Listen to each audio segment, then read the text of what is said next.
വിജയിക്കുന്നവരുടെ ലക്ഷണങ്ങൾ എണ്ണി പറഞ്ഞിടത്ത് അല്ലാഹു പറഞ്ഞില്ലേ, വല്ലദീനഹും അനിൽ ലഗ്വി മുഅ്രിദൂൻ, അനാവശ്യങ്ങൾ കേൾക്കുന്നതിൽ നിന്ന് മാറിക്കളയുന്നവരാണ്. അനാവശ്യങ്ങൾ കേൾക്കുന്നവരിൽ നിന്ന് മാറിക്കളയുന്നവരാണ്. അത് കേൾക്കാൻ തന്നെ ഒരു നിലക്കും അവരെ മനസ്സിന് സമ്മതമില്ല, സമയം കളയില്ല. മുമ്പൊക്കെ സഹോദരങ്ങളെ, അനാവശ്യങ്ങളോട് താല്പര്യമുള്ളവർ അത് കേൾക്കുന്ന സ്ഥലത്തേക്ക് പ്രത്യേകം ഇഹ്റാം ചെയ്തു പോകേണ്ടിയിരുന്നു. ഇപ്പൊ നമ്മുടെ കയ്യിലൊക്കെ ഉപകരണങ്ങൾ അല്ലാഹു തന്നൊരു പരീക്ഷണത്തിന്. നമ്മളെ പരീക്ഷിക്കാൻ അല്ലാഹു ഉപകരണങ്ങൾ തന്നു. ഏതാണ് സെലക്ട് ചെയ്യുന്നത് എന്ന് അല്ലാഹു ഒന്ന് പരീക്ഷിക്കാണ്. ബുദ്ധി അല്ലാഹു തന്നിട്ടുണ്ടല്ലോ. വനബുലൂകും ബിശ്ശർരി വൽ ഖൈരി ഫിത്നാ, നിങ്ങളെ നമ്മൾ പരിശോധിക്കും, തിന്മ കൊണ്ട് പരിശോധിക്കും. തിന്മക്ക് അവസരങ്ങൾ തന്നിട്ട് അത് സെലക്ട് ചെയ്യുന്നുണ്ടോ എന്ന് പരിശോധിക്കും. വൽ ഖൈരി, നന്മ കൊണ്ടും പരിശോധിക്കും. രണ്ട് മുഖങ്ങളും ഉണ്ട് സഹോദരങ്ങളെ മുന്നിൽ.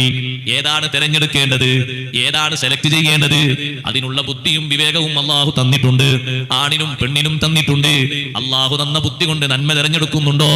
കേൾക്കൽ ഹലാലായതും കേൾക്കൽ സുന്നത്തായതും, കേട്ടാൽ ദുനിയാവിലും ആഖിറത്തിലും ഉപകാരമുള്ളതും അതാണോ കേൾക്കുന്നത്? എന്നാൽ കേൾവി കൊണ്ട് വിജയിച്ചു പോയി. കേൾക്കുന്നത് കൊണ്ട് നിന്റെ ശരീരത്തിന്റെ എന്തോ സുഖം നിനക്ക് നേടിയെടുക്കാനുണ്ട്, നിന്റെ വികാര വിചാരങ്ങളെ ത്രസിപ്പിക്കാനുണ്ട്. ആഖിറമാണെങ്കിലോ നിന്നെ പാടെ മറപ്പിച്ചു കളയും. ഒറ്റക്കുള്ള ജീവിതമോ മറപ്പിച്ചു കളയും. മരണത്തെയും ഓർമ്മയില്ലാതെയാക്കി കളയും. ആർഭാട ജീവിതത്തിൽ കൂടുതൽ ആഗ്രഹം തരും. ആനന്ദം വാരിക്കൂട്ടാൻ നിനക്ക് താല്പര്യങ്ങൾ വർദ്ധിക്കും. അനാവശ്യങ്ങളോട് കൂടുതൽ പ്രേരണ തരും. അനാവശ്യ സമ്പർക്കങ്ങളോട് മോഡലുകൾ വർദ്ധിപ്പിച്ചു തരും. അത്തരത്തിലുള്ളതാണോ കേൾക്കുന്നത്? പരാജയപ്പെട്ടുപോയി.